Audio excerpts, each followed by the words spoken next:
কি কারবার রে ভাই, ফেসবুকে ঢুকলে এখন আতঙ্কের কোনো শেষ নাই। আজকে এই জায়গায় ঘটছে, কালকে ওই জায়গায় ওই ঘটছে, মানে এক এক দিন এক একটা ঘটতেই থাকে।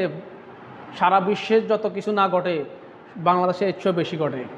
সারা বিশ্বে যত কিছু না হয় বাংলাদেশে এর চেয়েও বেশি হয়।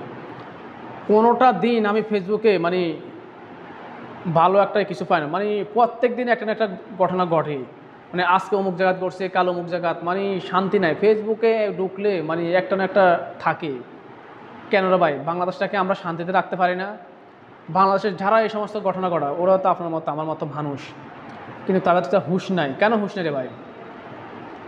আপনি যে কাজটা করেন একবার বিবেকটা চিন্তা করেন, এই কাজটা যদি আপনি যে মানুষের সাথে করেন, এই কাজটা যদি অন্য কেউ আপনার সাথে করে তখন আপনার কেমন লাগে? ফেসবুকে ঢুকলে আজকে অমুক জায়গায় এই মারামারি হয়েছে, অমুকরে এটা করছে, অমুক জায়গা চিন্তা হয়েছে, অমুক জায়গায়, মানে কোনো শান্তি নেই। একটা দিন মানে এই সমস্ত তথ্য ছাড়া কোনো ফেসবুকে পাই না। প্রত্যেক দিন একটা না একটা ঘটনা ঘটে। অমুক জায়গায় অমুক ওই দর্শন হয়েছে, অমুক জায়গায় অমুক চিনতে হয়েছে, অমুক জায়গায় অমুকরে মারছে, এই মানে নানান ধরনের, মানে শান্তি নেই। সারা বিশ্বে যা ঘটে বাংলাদেশে এর চেয়েও বেশি ঘটে। এবার চিন্তা করেন বাংলাদেশের মানুষ কেমন। হয়তো বলতে পারবেন যে বাংলাদেশের মানুষ অন্যান্য দেশের তুলনায় বাংলাদেশের জনসংখ্যা বেশি, এই কারণে হয়তো বেশি বলে। বেশি হলো রে ভাই, বাংলাদেশের মানুষের কিন্তু বিবেক নাই।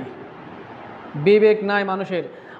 মানুষের জন্য কিছু কিছু লোক আছে মানুষের জন্য জীবন দিতেও রাজি, আর কিছু কিছু লোক আছে মানুষের জীবন নিয়ে নেয়। মানুষ সামান্য একটু স্বার্থের জন্য মানুষকে দুনিয়া থেকে বিদায় করে দেয়, এমন একটা অবস্থা হচ্ছে। মানুষকে দুনিয়া থেকে বিদায় করে দিতে এক সেকেন্ড চিন্তা ভাবনা করে না। আগেরকালে মানুষকে একটা থাপ্পড় দিতে চিন্তা করতো, মানুষকে একটা কথা বলতে চিন্তা করতো। আজকাল মানুষ দুনিয়া থেকে বিদায় করে দিচ্ছে, চিন্তা ভাবনা নাই। বা এই দুনিয়া তোমার কিছু না হলো, কিন্তু পরকালে তুমি কি জবাব দেবে একবার চিন্তা করছো? তুমি যে অন্যায়গুলো করতেছো, এই দুনিয়া তোমার কিছু করার কিছু না হলো, কিন্তু পরকালে যে তোমার এটা জবাব দিতে হবে, তুমি এটা চিন্তা করো না।